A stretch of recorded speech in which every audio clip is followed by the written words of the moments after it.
भद्राणि देव सवितर्दुरितानि परासु यद्भद्रं तन्नयासु।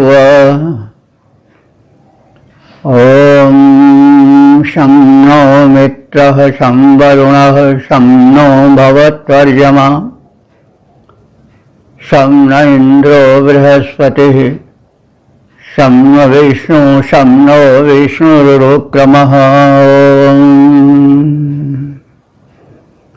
ॐ भद्रं कर्णेभिः शृणुयाम देवा भद्रं पश्यामक्षभिर्यजत्रा भद्रं पश्यामक्षभिर्यजत्रा स्थिरैरङ्गैस्तुष्टुवांसस्तनुर्भिर्व्यसेम देवहितं यदायुः।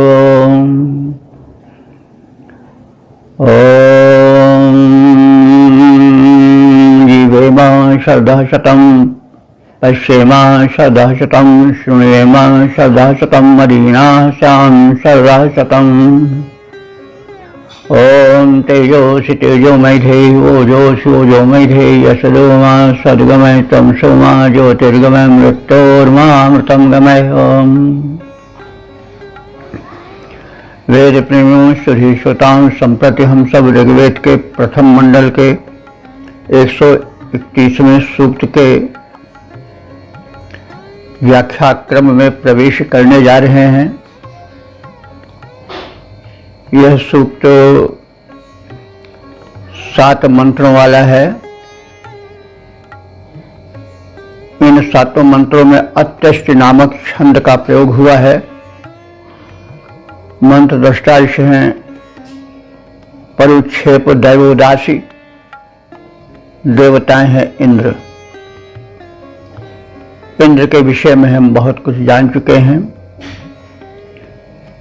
त्रिकालदर्शी ऋषि मेधा ने विश्व की सृष्टा नियंता जिस सर्वोच्च सत्ता को नामित किया वह इंद्र थी, और इंद्र ही कालांतर में कहीं राम, कहीं कृष्ण, कहीं गौतम, कहीं भिन्न भिन्न रूपों में, भिन्न भिन्न धर्मों में सर्वोच्च शक्ति के रूप में, गॉड के रूप में, अल्लाह के रूप में नामित होता रहा है। नाम के भेद से रूप में भेद नहीं आता है। ईश्वर तो एक ही है, जिसने धरती, सूरज, चांद बनाया, जिसने तारों को चमकाया, जिसने व्यवस्थित ब्रह्मांड चलाया, वो सत्ता तो एक ही है। भेद, मतभेद ये मानव का स्वभाव है या उसकी दुर्बलता है, जो कुछ भी है हम कह सकते हैं। बहरहाल वेदों के माध्यम से हम सबको इस मानव दौर्बल्य को, जिसके कारण यह स्वर्गात श्रेष्ठा महती विशाला, स्वर्ग से श्रेष्ठ है, महान है, विशाल है, यह धरती माता अश्रु बहा रही है, वह पृथकत्व के कारण, पारस्परिक द्वेष के कारण, कलह के कारण, मानव के विलुप्तता के कारण।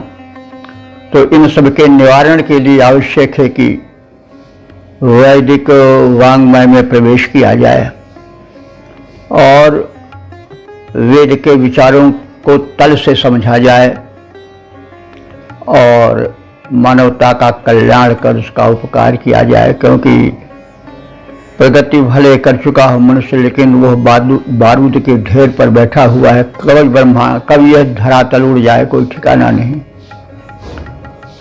तो अब हमें रोने से कोई लाभ नहीं। अब हमें क्रिया रूप में उतरना होगा और उसके पहले वेद की महत्ता को, उसके संदेशों को जानना होगा और प्रचार प्रसारार्थ कटिबद्ध होना होगा।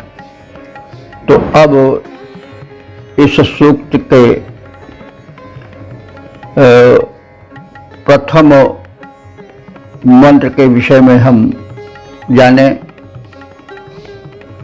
और इसके शीर्षक को पहचानें। शीर्षक है सर्वोच्च शक्ति इंद्र के समक्ष त्रिलोक विनत।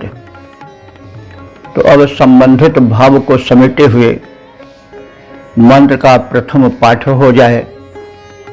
ओम इंद्राय ही द्यौरसुरो अनम्न तेन्द्राय मही पृथ्वी वरीमभिर्दुम्न साता वरीमभिः इंद्रं विश्वे सजोषसो देवासो दधिरे पुरः इंद्राय विश्वासवनानि मानुषा रातानि सन्तु मानुषा। और शब्दार्थ भावार्थ से परिचय प्राप्त करें। वह इंद्र वह परम शक्ति है जिसके आगे त्रिलोक विनत है। असुरः द्यौः, उसके आगे विनत होने वालों में प्रथम है असुर देव। देव कहते हैं द्विलोक को। जैसा पहले भी कहा जा चुका है, ब्रह्मांड 3 लोकों में विभाजित है। मुख्य रूप से एक भूमंडल है जो लगभग 200 किलोमीटर तक, जहाँ तक वायुमंडल का प्रसार है, जहाँ तक पृथ्वी की आकर्षण शक्ति कार्य करती है, वो भूमंडल है, वो भूलोक है। उसके पश्चात जो है वह अंतरिक्ष लोक आता है, जिसमें चंद्रमा प्रकाशित है, और वह ऐसा स्थान है जहाँ की स्पेस हम उसको कह सकते हैं कि वो विभिन्न ग्रह नक्षत्रों के आकर्षण का क्षेत्र है, जिसमें कोई चीज़ जो है वह न ऊपर जाती न नीचे जाती है। जो अंतरिक्ष में पहुँच गया स्पेस में, वो चक्कर काटता रहता है धरती का, जब तक कि उसको विशिष्ट ऊर्जा नीचे या ऊपर नहीं लाती है।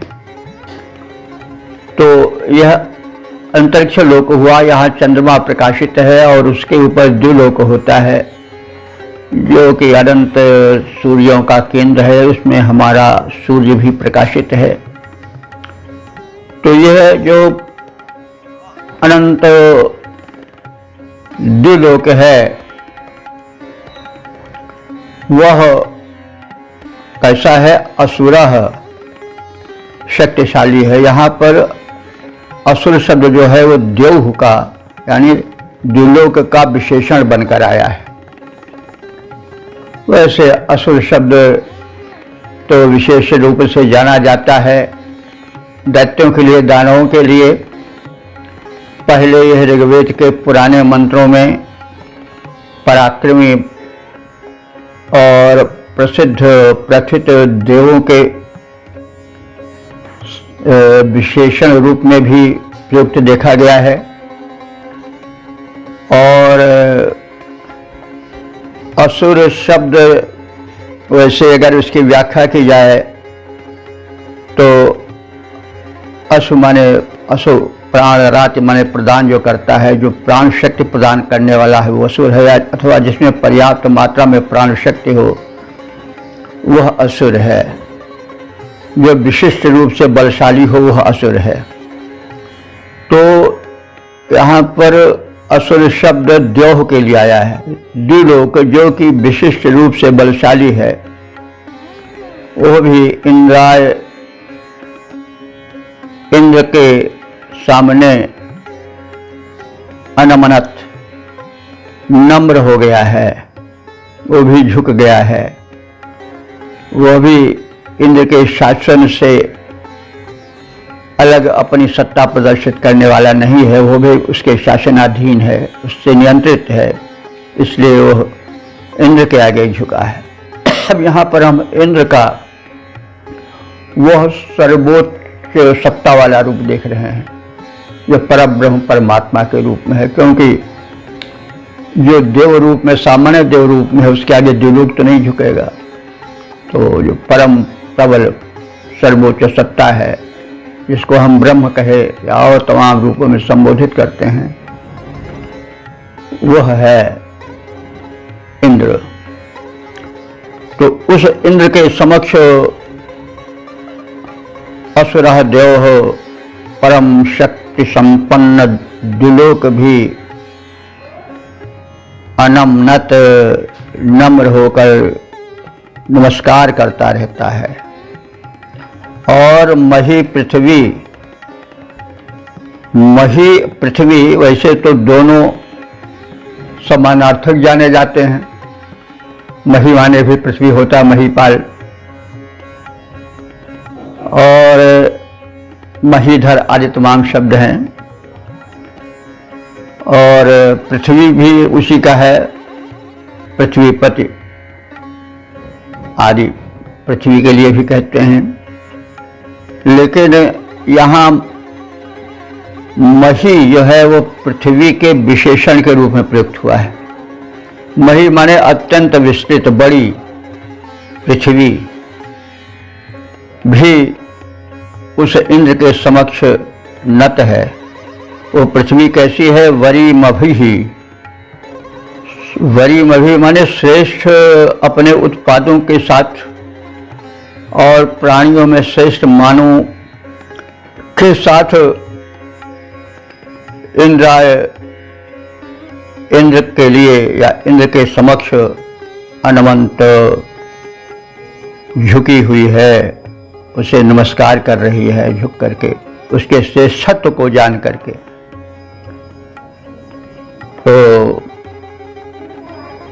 इंद्र के समक्ष और भी शक्तियां जो हैं वो झुकी हैं, और वे असुर शक्तियां भी उसके सामने झुकी ही हैं। तो वरी मभी माने उत्तम साधनों से युक्त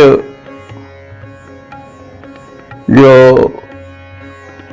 विशेष माने समस्त, सजोषसः माने समान उत्साह वाले, देवासः माने देवगण हैं, देवलोग हैं। देव का बहुवचन देवासा है।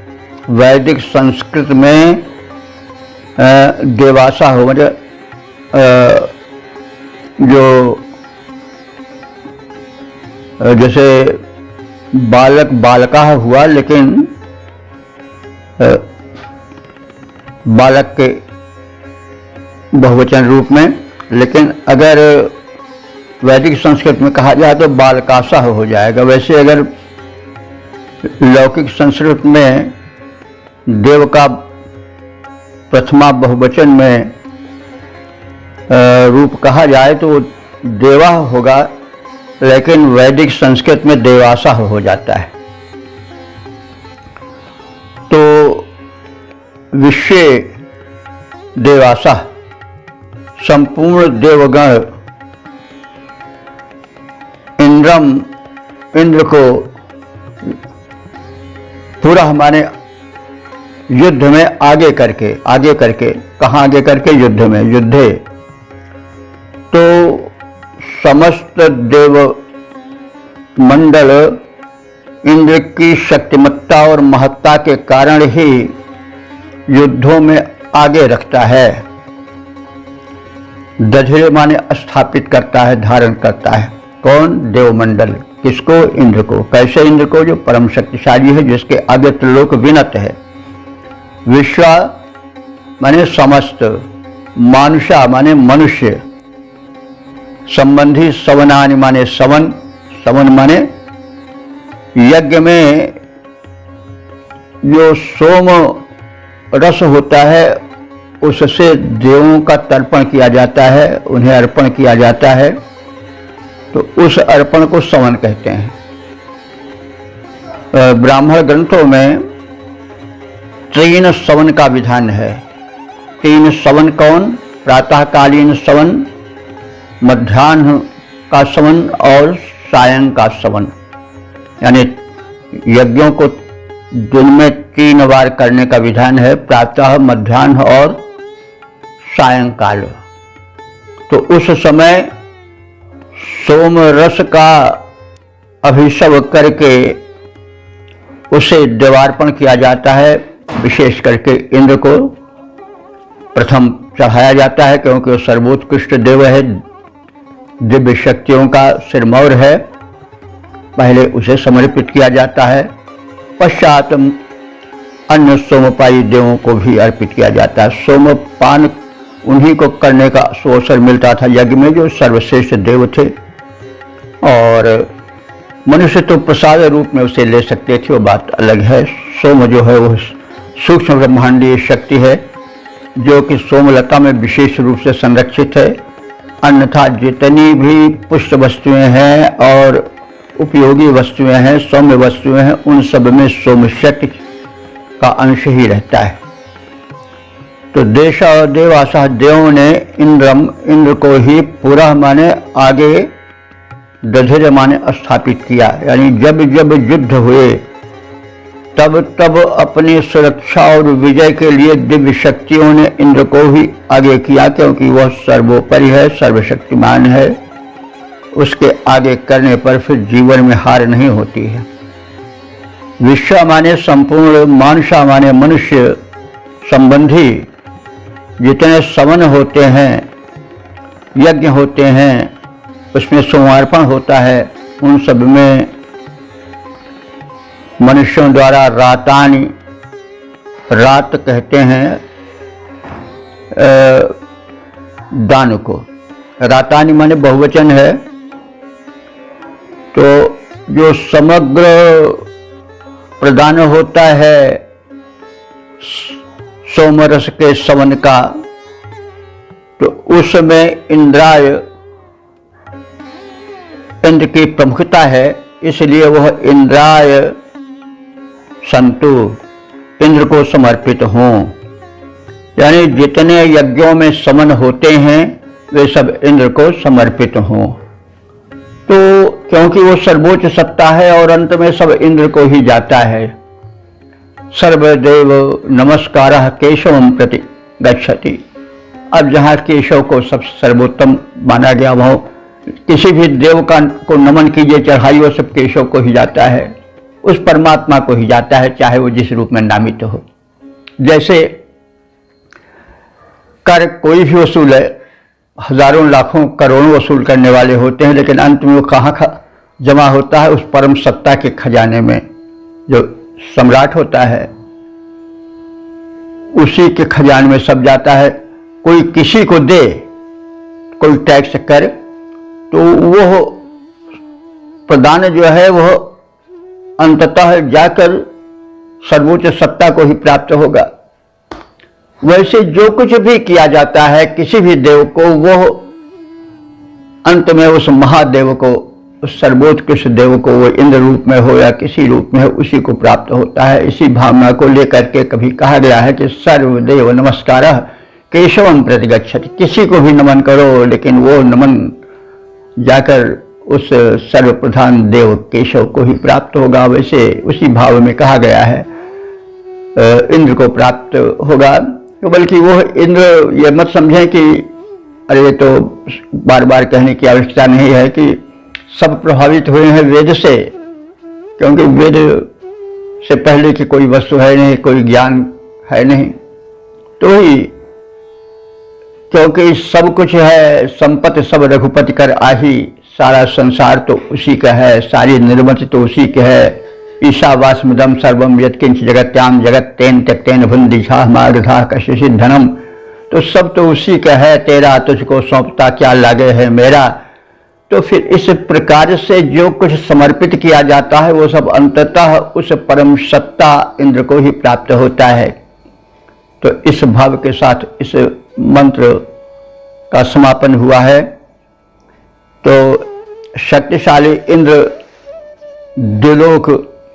शक्तिशाली द्युलोक इंद्र के समक्ष विनत हुआ है।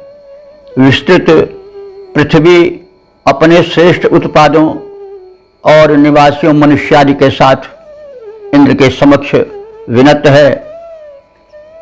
अन्न धन यश की प्राप्ति हेतु युद्ध में उत्तम साधनों से युक्त शत्रु भी इंद्र की सत्ता से, उसकी महत्ता से पराभूत होकर के नम्र हो जाते हैं। समान उत्साह वाले देवों ने इस इंद्र को ही अग्रणी रूप में युद्ध के कठिन दिनों में प्रतिष्ठित किया है। मनुष्यों के सारे यज्ञ और सारे दान आदि इंद्र के सुख के निमित्त हों और सब उसी को प्राप्त हों और प्राप्त होते भी हैं। तो इस प्रकार से हमने संक्षिप्त शब्दार्थ भावार्थ के ज्ञान के पश्चात अब यह इच्छा है कि इसके पद रूपांतरण में प्रवेश करें। अंबर अवनिनत होते इंद्र के समक्ष, अंबर अवनिनत होते इंद्र के समक्ष, इंद्र देवता की शक्ति अतुलित भारी है और शत्रु भी विनीत होते रक्षा साधनों समेत। इंद्र के समक्ष घोर शत्रु शक्तिहारी है, इंद्र के समक्ष घोर शत्रु शक्तिहारी है। देवता सशक्त जन आगे करते हैं उन्हें, जानते हैं अति शक्तिमान वज्रधारी है, जानते हैं अति शक्तिमान वज्रधारी है। ऐसे इंद्र के निमित्त यज्ञदान अर्पित है, बार बार इंद्र हेतु प्रणति हमारी है, बार बार इंद्र हेतु प्रणति हमारी है। ओम वेद प्रेमियों, सुधी श्रोताओं, संप्रति हम सब ऋग्वेद के प्रथम मंडल के 131वें सूक्त के दूसरे मंत्र की व्याख्या में प्रवेश करने जा रहे हैं। यह मंत्र अत्यस्य नामक छंद में निबद्ध है। मंत्र दृष्टा ऋषि हैं, परुक्षेप दैवोदासी देवता हैं इंद्र। संबंधित मंत्र का शीर्षक है सर्वतो भावेन इंद्र ही उपास्य। अब संबंधित मंत्र का सर्वप्रथम पाठ हो जाए। ओम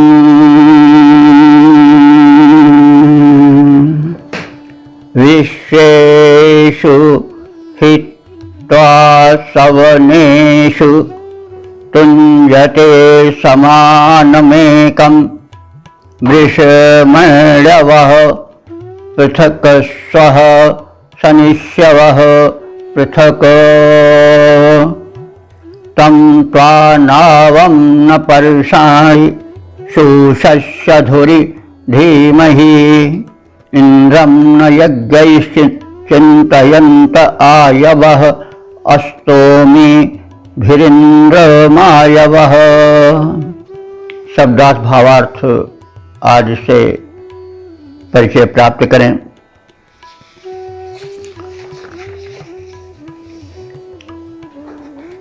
इंद्र हे इंद्रदेव, वृषमण्यवः, वृष कहते हैं बलशाली को। वैसे वृष बैल को भी कहा जाता है। वृषभ वृष बैल बलशाली होता है, तभी शकट आदि खींचता है, लेकिन प्रायः यह इंद्र या किसी सबल देव के विशेषण रूप में विशेष प्रायः प्रयुक्त होता है। तो वृष माने वर्षण करता भी होता है और वृष माने बलशाली भी होता है। यह यहाँ पर इंद्र का विशेषण है। हे इंद्र वृषमण्यवः, तुझे परम शक्तिशाली मानने वाले लोग अथवा अभिमत की ऐश्वर्य की वर्षा करने वाला मानने वाले उपासक लोग, पृथक पृथक माने अलग अलग, विश्वेषु सवनेषु, विशेष माने संपूर्ण, सवनेषु माने यज्ञों में जिनमें कि सवन कार्य होता है। सवन के विषय में भी पिछले मंत्र में बताया जा चुका है। तो यहाँ पर हम सवन का सामान्य अर्थ सोम यज्ञ या जहाँ पर सोमार्पण होता है उस यज्ञ में, तो वे संपूर्ण माने विश्वेषु सवनेषु संपूर्ण यज्ञों में, तो माने तुझको ही, एकम एक को, समानम समान रूप से, तुंजते माने बुलाते हैं। तो जितने तुम्हारी महिमा के ज्ञाता यज्ञशील उपासक यजमान हैं, वे सब पृथक पृथक होने वाले यज्ञों में संपूर्णतया तुम्हें ही वे बुलाते हैं प्रथम, और वे लोग जो कि स्व सुख स्वरूप स्वर्ग के प्राप्ति के इच्छुक हैं, सनिश्चय माने प्राप्ति हेतु, स्वर्ग सुख की प्राप्ति हेतु वे लोग पृथक पृथक माने अलग अलग यज्ञों माने यज्ञों द्वारा तुम्हें ही चिंतनता माने चितयंता माने तुम्हें ही जागृत करते हैं, तुम्हें भी बुलाने का आग्रह करते हैं। और वयम आयवः, हम मनुष्य लोग तुम्हारा सदैव ध्यान करते हैं, और जब जीवन युद्ध में हम लोग डाले जाते हैं तो उसमें विजयार्थ तुम्हें ही आगे करते हैं। तो शूषम कहते हैं बल, और शूषस्य माने बल के सस्य है, धुरी माने धुर स्वरूप, यानी बल के आधार रूप तुम्हारा ही हे देव हम लोग ध्यान करते हैं। कदा कब, जबकि हम सब जीवन युद्ध में उतरने के लिए तत्पर होते हैं, जाते हैं, क्योंकि युद्ध कोई भी हो बिना सबल सहायक के विजय जो है वह उपलब्ध नहीं हो पाती, अथवा संदिग्धावस्था में ही रहती है। इसलिए हे इंद्र, जब जब हमें जीवन युद्ध में उलझना पड़ता है तब तब हम सर्वप्रथम तुम्हारा ही आह्वान करते हैं, इसलिए कि तुम उसकी अगुवाई करो, तुम उसके अग्रिम पंक्ति में खड़े हो। सेनापति तो तुम ही करो, संरक्षण कार्य तुम ही करो। तो क्योंकि तुम शूषस्य माने बल के धुरी भूता, धुरी रूप हो अर्थात आधार स्वरूप हो, और हम तुम्हारा धीमहि ध्यान करते हैं, अथवा तुम्हें अपने आगे संरक्षण हेतु स्थापित करते हैं। आयवः, और जो अस्तुता लोग हैं, अस्तुत करने वाले लोग हैं, वे अस्तोमी भी अपने स्तोत्रों द्वारा स्तुतियों द्वारा तुम्हें प्रसन्न करते हैं ऐसे संकटों में। तो इंद्र जो है वो प्रत्येक संकट में, प्रत्येक मंगल में अपने उपासकों के सहायक बने रहते हैं, और जीवन के जटिल युद्धों में उलझने पर उनकी प्रथम आवश्यकता होती है, उनका आह्वान होता है, सबसे आगे उनका आह्वान होता है। तो परम सत्ता परम शक्ति की आवश्यकता बराबर मनुष्य को पड़ी रहती है। वो किसी न किसी शक्तिशाली की उपासना करता है। शक्ति उस परमात्मा की ही देन है, वह किसी में कम किसी में ज़्यादा है। तो प्रायः लोग जो सीधे ईश्वर को नहीं मानते हैं, वो जो ईश्वर के अंश रूप अधिक शक्तिशाली हैं उनकी ओर देखते हैं, तो अभी ईश्वर को ही देखना हुआ। और जो अधिक बुद्धिमान हैं, तत्वज्ञ हैं, वो तो उस परम शक्ति को ही याद करते हैं।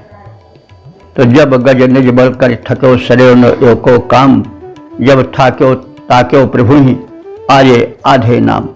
तो अंत में मनुष्य जब चारों ओर से निराश हो जाता है तो उसे ईश्वर को ही याद करना पड़ता है। कहा जाता है कि जब युद्ध से जर्मनी परास्त होता दिखाई पड़ रहा था तो हिटलर ने भी कहा कि हमारे साथ भगवान है। तो मतलब उसको सभी याद करते हैं। द्रौपदी पर संकट पड़ा था तो पहले तो उन्होंने अपने 5 पतियों को देखा, लेकिन जब सब से नीचा कर लिया तब उन्होंने कृष्ण को बुलाया और कृष्ण ने उनकी लज्जा रखी। इसी प्रकार से जब निज बल करि थको सरे न एको काम, जब गज निज बल करि थको सरे न एको काम, जब थाक्यो ताक्यो प्रभु आए आधे नाम। गजराज के विषय में भी यही है, कहने का मतलब वैदिक परंपरा ही का अनुगमन सर्वत्र हुआ है। मनुष्य परमात्मा के प्रदत्त विभिन्न स्रोतों में परमात्मा का सीधे दर्शन न करके उनको बुलाता है। मुसीबत में किसी शक्तिशाली को बुलाया जाता है, लेकिन जब उस अल्प शक्ति उसके रक्षण में समर्थ नहीं हो पाती है, तब अंत में उस परम शक्तिमान परमात्मा को ही लोग देखते हैं, उसको ही पुकारते हैं कि रक्ष माम रक्ष माम। तो वही भावना कही जा रही है, वही भावना व्यक्त की जा रही है कि जब मनुष्य में संकट में पड़ जाता है तो तुझ परम शक्तिमान को ही वह अंत में बुलाता है और अपने जीवन युद्ध में विजय हेतु तुम्हें ही स्थापित करता है। इसके लिए उपमा दी जा रही है कि परषणिम माने सागर पार करने वाली या जलराशि पार करने वाली नावम नाव के समान। तब संकटग्रस्त तुमको कैसे पुकारता है, कैसे तुम्हारा सहारा लेता है, जैसे कि जलराशि पार करने के लिए नौका का सहारा लिया जाता है, नौका को ही याद किया जाता है, क्योंकि वही सक्षम है और कोई नहीं पार करा सकता है। तो जैसे विशाल जलराशि को पार करने के लिए नौका का आधार लिया जाता है, वैसे ही जब जीवन युद्ध की भयानकता सामने मुंह फाड़ करके खड़ी होती है, तब हे इंद्र तुम्हारे उपासक तुम्हारा ही सहारा लेते हैं, तुम्हें ही विजय के लिए अग्रिम पंक्ति में खड़े करते हैं, तो तुम ही आगे आकर खड़े होते हो। तो इस प्रकार से हमने इंद्र के उस रक्षक रूप को इस मंत्र के माध्यम से प्राप्त किया। तो शक्ति तो सब उसी की है, जहां भी है वहां उसी की शक्ति विद्यमान है, लेकिन वो शक्ति अल्प है। तो मनुष्य पहले अल्प को ही पुकारता है, जब अल्प उस विपत्ति को टालने में समर्थ नहीं हो पाता, तब हार करके उस परम शक्ति को पुकारता है। इस क्रम को ही इस मंत्र में प्रदर्शित किया गया है। अब इसके पद रूपांतरण पर दृष्टि डालें। इंद्र हम तुम्हें महादानी मानते हैं, इंद्र हम तुम्हें महादानी मानते हैं, अस्तु तुम्हें यज्ञों में हविष्य देने को बुलाते हैं। स्वर्ग कामना निहित जिनके की उर मध्य यज्ञों द्वारा वे भी तुम्हें ही अपनाते हैं। जैसे जल निधि पार हेतु जलयान वैसे, जैसे जल निधि पार हेतु जलयान वैसे तुम्हें युद्ध मध्य सिंधु, तुम्हें युद्ध मध्य सिंधु पार जाने को बुलाते हैं। हम हैं तुम्हारे भक्त विनती सुनाते और, हम हैं तुम्हारे भक्त विनती सुनाते और विनती के द्वारा तुम्हें बार बार ध्याते हैं, विनती के द्वारा तुम्हें बार बार ध्याते हैं। ओम। वेद प्रियों सुधी श्रोताओं, संप्रति हम सब ऋग्वेद के प्रथम मंडल के 131वें सूक्त के तीसरे मंत्र की व्याख्या में प्रवेश करने जा रहे हैं। यह मंत्र अत्यक्ष नामक छंद में निबद्ध है। मंत्र दृष्टा ऋषि हैं, परुक्षेप दैवोदासी और देवता है इंद्र, तथा संबंधित मंत्र का विषय है मनोरथों के परिपूरक उपास्य इंद्र। अब संबंधित मंत्र का सर्वप्रथम पाठ हो जाए। ओम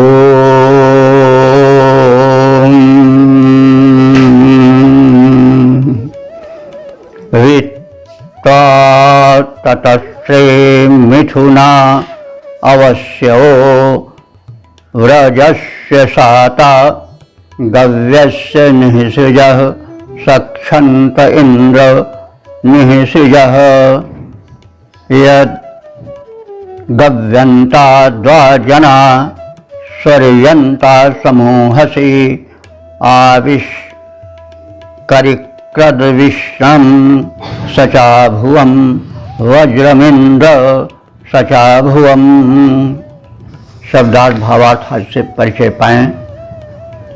इंद्र, हे सर्वस्वामिन सर्वश्रेष्ठ सर्वोपरि देव इंद्र, तुम यदा जब वृषणम माने जब तुम, वृषणम माने अभीष्ट के वर्षक, जैसे कहा गया ना वृष माने वर्षा करने वाला भी होता है और वृष का अर्थ जो होता है बलवान भी होता है। तो हे इंद्र तुम वृषण हो, यानी बलशाली हो और अभीष्ट के प्रदायक हो। तुमको जब तुम्हारे उपासक लोग देखे हैं कि तुम अपने दिव्यास्त्र वज्र को सचा भूम माने साथ साथ रखते हुए उसको अपने बाहों में उठा लिए हो और दुष्ट दमन के लिए समुद्यत हो, तो उस समय वे लोग जो कि स्व माने स्वर्ग सुख के कांक्षी हैं, वे लोग भी पति पत्नी समेत तुम्हारी शरण में जाते हैं। और जो गव्यंता माने गोधन के प्राप्ति के इच्छुक हैं, वे गव्यस्य व्रजस्य साता, वे गव्य माने गायों के, ब्रज माने समूह या पूरे गाय के ब्रज, वैसे ब्रज का अर्थ होता है बाड़ा, इसलिए ब्रज कहा जाता नहीं। वहां पहले गौ पालन अधिक होता था तो पहले गाय खूंटे में नहीं बांधी जाती थी, एक बड़ा भारी घेर दिया जाता था, उसमें गायों को मुक्त करके रख दिया जाता था कि बाहर वे भटक कर न जा सकें। तो वैदिक युग में गोधन ही सबसे बड़ा धन था, क्योंकि गाय अपने में संपूर्ण धन होता था, गोधन संपूर्ण धन था। गायों के गव्य से भोजन, यानी उसके दुग्ध से, दही से, मट्ठे से, मक्खन से, घृत से भोजन की व्यवस्था हो जाती थी, क्योंकि दूध पूर्ण भोजन है। और उसके मलमूत्र से खाद बनती थी, खेतों को उपजाऊ बनाती थी। और उसके बछड़े जो हैं वे बैल बन करके हल कर्षण करके फसल की भूमि तैयार करते थे। तो इस प्रकार से जिसके पास जितना अधिक गोधन होता था वो उतना ही अधिक धनवान माना जाता था। तो दो प्रकार के जन होते हैं, एक तो स्वर्ग सुख की कामना रखते हैं और ईश्वर को तदर्थ भजते हैं, और कुछ लोग धन धान्य की प्राप्ति के इच्छुक होते हैं। आज बैंक बैलेंस हो गया है वही चीज, बैंक के बाड़े में, ब्रज में कितना धन एकत्र हो जाए, वही स्थान पहले गोधन के विषय में था। तो कहने का मतलब जो पारलौकिक संप्राप्ति और लौकिक भौतिक धन धान्य की प्राप्ति के इच्छुक हैं, ये दोनों प्रकार वाले जन, दोनों प्रकृति वाले जन सपत्नीक इंद्र की उपासना करते थे, यह कहने का तात्पर्य है। तो ऐसे दोनों कोटि के जना लोग जो हैं वो तुम्हें जो है वो बुलाते हैं। कहाँ? युद्ध में भी बुलाते हैं। और निःसृजा माने प्रेरित करने वाले, तो उस इंद्र को वे याद करते हैं। किस लिए? अवश्यवः, रक्षा के प्रयोजन से भी याद करते हैं, रक्षा के अभिलाषी होकर के भी, क्योंकि धन प्राप्ति ही पर्याप्त नहीं है, उसका संरक्षण भी आवश्यक है। तो धन प्राप्ति के लिए, स्वर्ग ऐश्वर्य प्राप्ति के लिए तो तुम्हें मिथुन माने पति पत्नी यानी जोड़े सहित सब तुम्हें याद ही करते हैं, तुम्हारा व्रत धारण करते हैं, तुम्हें यज्ञ में बुलाते हैं, आहुति देते हैं, सोमपान प्रस्तुत करते हैं। इसके साथ ही साथ जब भयंकर युद्ध का काल आ जाता है तो रक्षार्थ भी वे तुम्हें बुलाते हैं और संरक्षण के अभिलाषी होकर मिथुना माने पति और पत्नी दोनों मिल करके यजमान तुम्हारे जो उपासक हैं वे त्वा तेरे निमित्त यज्ञ का विततश्रेय विस्तार करते हैं। तो हे इंद्र, तुम अभीष्ट वर्षक हो, तुम बलशाली हो, तुमने चिर सहचर वज्र का आविष्कार किया, अर्थात अपने हाथों में उसको धारण किया, प्रकट किया लोगों के सामने। और जब हाथों में वज्र धारण करके तुम्हें लोगों ने तत्पर देखा तब उनका उत्साह बढ़ा और जो स्वर्ग प्राप्ति के इच्छुक लोग थे वे तुम्हारे हेतु यज्ञ करने को तत्पर हो गए, तुम्हें प्रसन्न करने के लिए सन्नद्ध हो गए। और जो गोधन रूप में ऐहिक समृद्धि के कामी थे वे भी तुम्हारे निमित्त तुम्हें प्रसन्न करने के लिए यज्ञ का विस्तार करने लगे, क्योंकि यज्ञ वही श्रेष्ठतम कर्म। यज्ञ इस प्रकार से किया जाए तो वह तो वातावरण को परिशोधित करके दिव्य शक्तियों को पुष्ट करता है, इसलिए दिव्य शक्तियों का अधीश्वर इंद्र प्रसन्न होगा। और इसके साथ ही साथ उस परम शक्ति सहायता प्राप्त करने के लिए शुभ कर्म रूपी यज्ञ भी आवश्यक होता है। तो लोग चाहे स्वर्ग पाना हो, चाहे पारलौकिक सुख हो, आमुषिक, और चाहे ऐहिक कोई भी किसी भी कोटि का सुख या समृद्धि का प्रश्न हो, वे सर्वत्र सर्व भावेन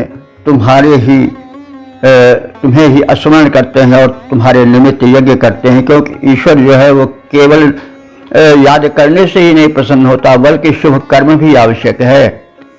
कहा भी गया है कि राम राम सबही कहे ठग ठाकुर और चोर, बिना प्रेम रीझे नहीं तुलसी नंद किशोर।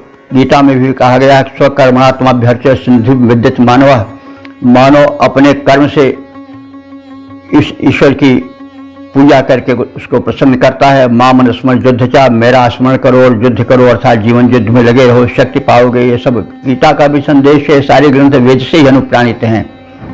तो इस प्रकार से प्रत्येक परिस्थिति में हे इंद्र, हे सर्वशक्तिमान परमात्मा, तुम्हें ही तुम्हारे भक्त याद करते हैं और स्मरण तो करते ही हैं, गुणगान तो करते ही हैं, लेकिन गुणगान ही पर्याप्त नहीं है, तुम कर्म को भी देखते हो। इसलिए यजमान लोग शुभ कर्म रूपी यज्ञ को भी करते जाते हैं और वे तुम्हें प्रसन्न करते हैं और तुम्हारी समर्चना करते हैं।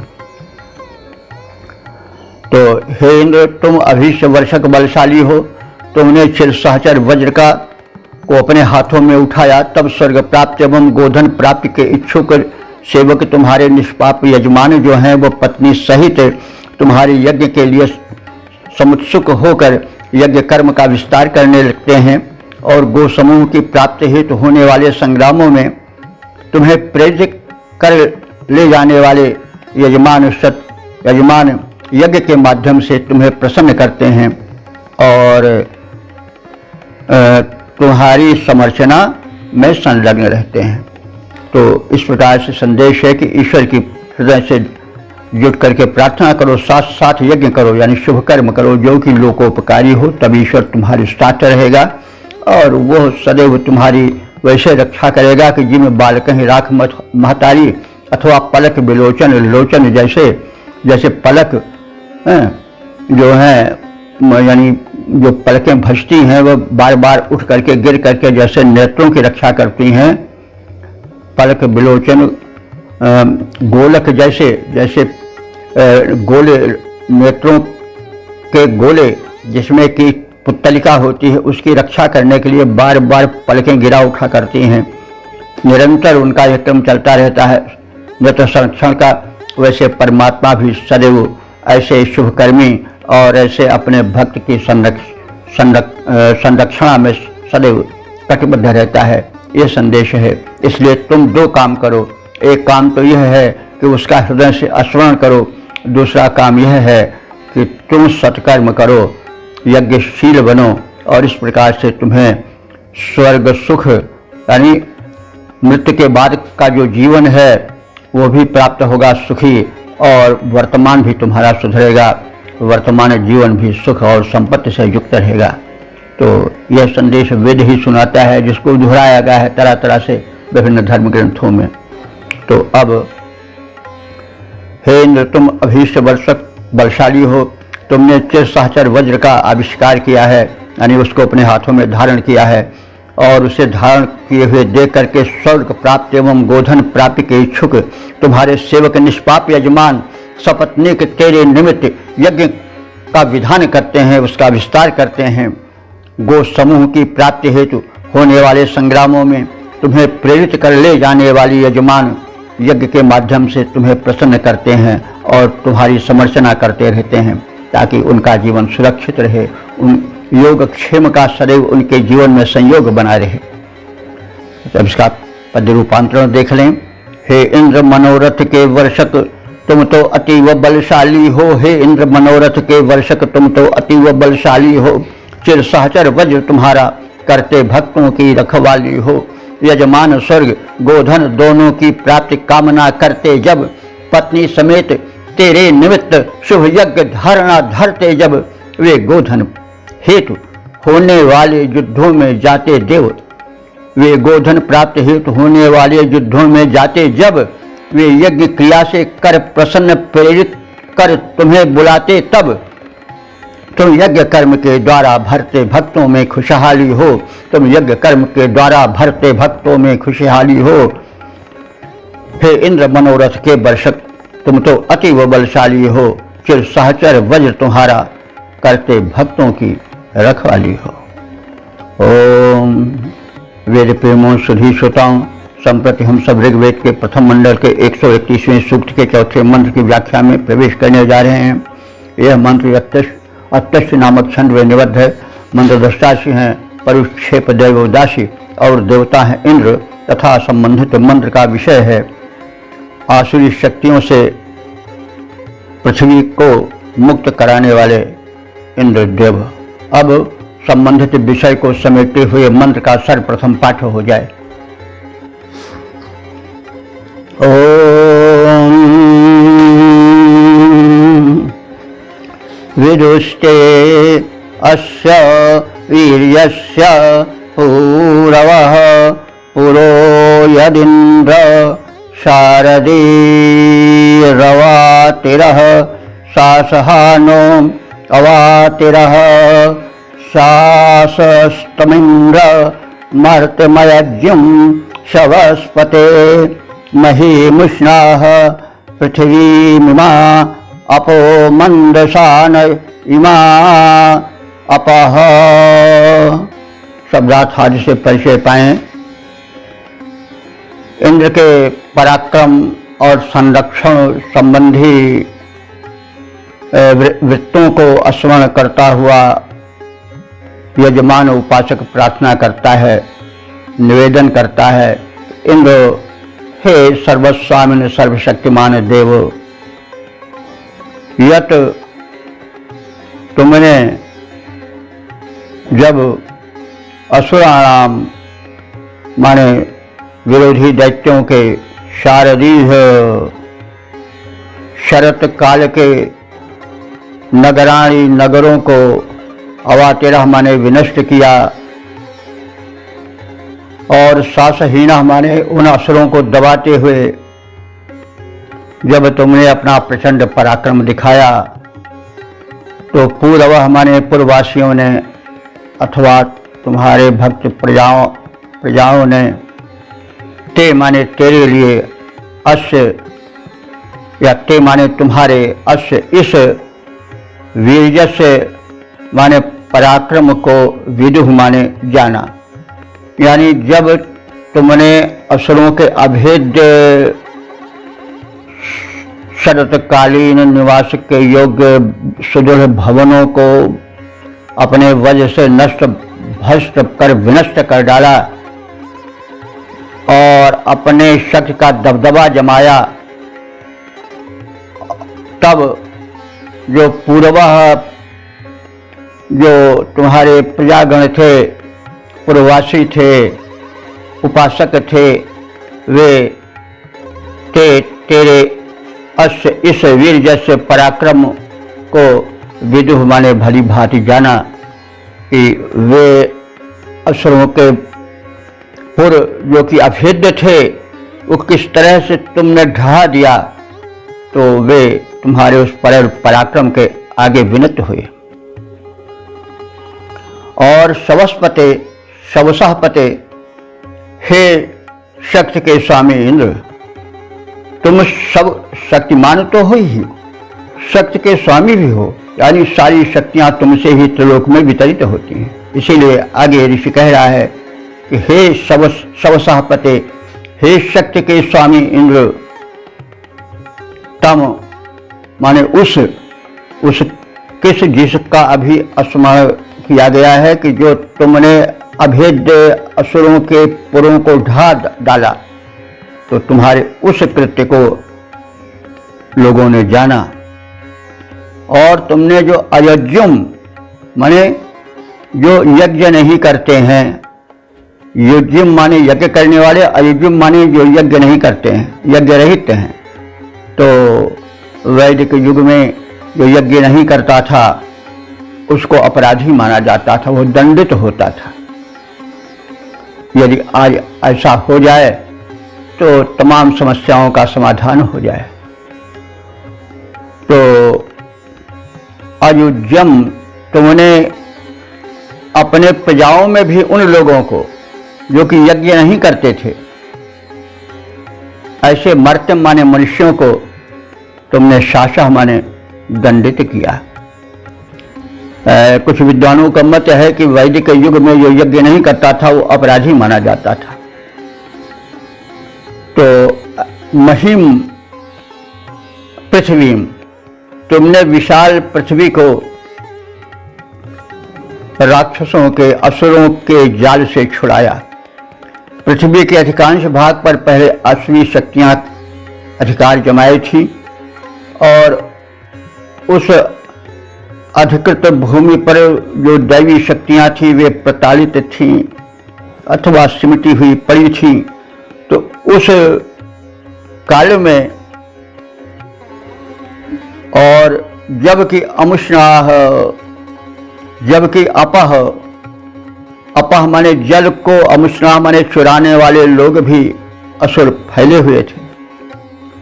तो तूने उन्हें, उन जल के चोरों को दंडित किया और मंदसानह, और ऐसा करके तुम हर्षित हुए, मुस्काते हुए तुमने उनको दंडित किया। तो मुस्काते हुए दंडित करने का मतलब हुआ कि तुमने बड़ी सरलता से प्रसन्नता पूर्वक उन लोगों को जो कि जल की चोरी करते थे, आज भी जल की चोरी होती है, अथवा अंतरिक्ष में बादलों में छिप करके वे आसुरी शक्तियां जलावरोध करती थीं, जिसे वृत्तासुर के रूप में पहले कहा गया है, अथवा जल को अपनी ही तरफ खींच लेते थे, दूसरी तरफ जाने ही नहीं देते थे, कुछ बांध वैसा बंधा देते थे। तो आज भी जहां तहां ऐसा देखा जाता है कि लोग जो हैं वो जहां से सरिता नदी निकल रही है वहां उसको मध्य में ही अपनी ओर खींच लेते हैं, दूसरी ओर नहीं जाने देते। तो ये सब पहले भी होता था, आज भी होता है। तो इंद्र ने धरती के चोरों को और जल के चोरों को दोनों को दंडित किया और मुस्कुराते हुए दंडित किया, माने प्रसन्न भी हुए और बड़ी सरलता से चुटकी में कार्य संपन्न कर दिया। उसी का स्मरण करता हुआ ऋषि कह रहा है कि तुमने बड़े कार्य किए। एक तो असुरों के असंख्य भवनों को तुमने ढहा डाला जिसमें वो रह करके आतंक मचाते थे, और तुमने भक्तों का, उपासकों का संरक्षण किया, और जो यज्ञ नहीं करते थे उनको दंडित किया, और वे लोग जो कि धरती पर अधिकार जमाए थे और सज्जनों को सिमट जाने के लिए, भाग जाने के लिए विवश कर रहे थे, उन लोगों को भी तुमने दंडित किया। और इसके साथ ही साथ तुमने जो जल के चोर थे, जल को अपने ही अधिकार में करके दूसरे तक पहुंचाने नहीं देते थे, उनको भी तुमने दंडित किया और मुस्कुराते हुए उनका विनाश किया। तो इस प्रकार से हे इंद्र, तूने असुर शत्रुओं के शरतकालीन आवासीय नगरों को नष्ट भ्रष्ट कर दिया। प्रजाओं ने तेरे इस पराक्रम को जाना, तुम्हें प्रशंसित किया, तुम्हारे आगे विनत हुए। हे शक्ति के प्रतिनिधि देव इंद्र, तुमने यज्ञ न करने वालों को दंडित किया। असुर विशाल पृथ्वी को और जल को घेर कर उसे चुराए बैठे थे। तुमने उनसे सरलतापूर्वक उस भाग को जो वे दाबी हुए बैठे थे उसको मुक्त करके सज्जनों के हित में उसे सुरक्षित कर दिया। तो ये तुम्हारे महत् कृत्य हैं जिनका ज्ञापन ऋषि ने बड़ी विनम्रतापूर्वक किया और अपनी कृतज्ञता व्यक्त की। कृतज्ञता व्यक्त करना भी चाहिए।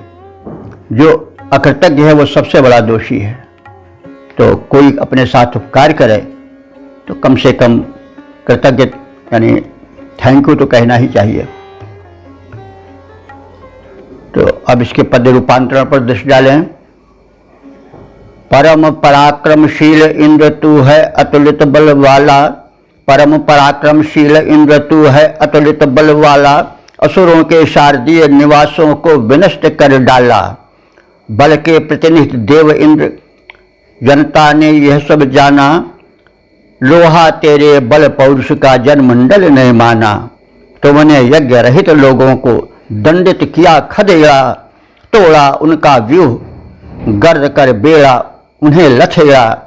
जल पृथ्वी पर दुष्ट असुर बैठे अधिकार जमाए, उनसे मुक्त करा पृथ्वी जल सत्वर उनको मार भगाए।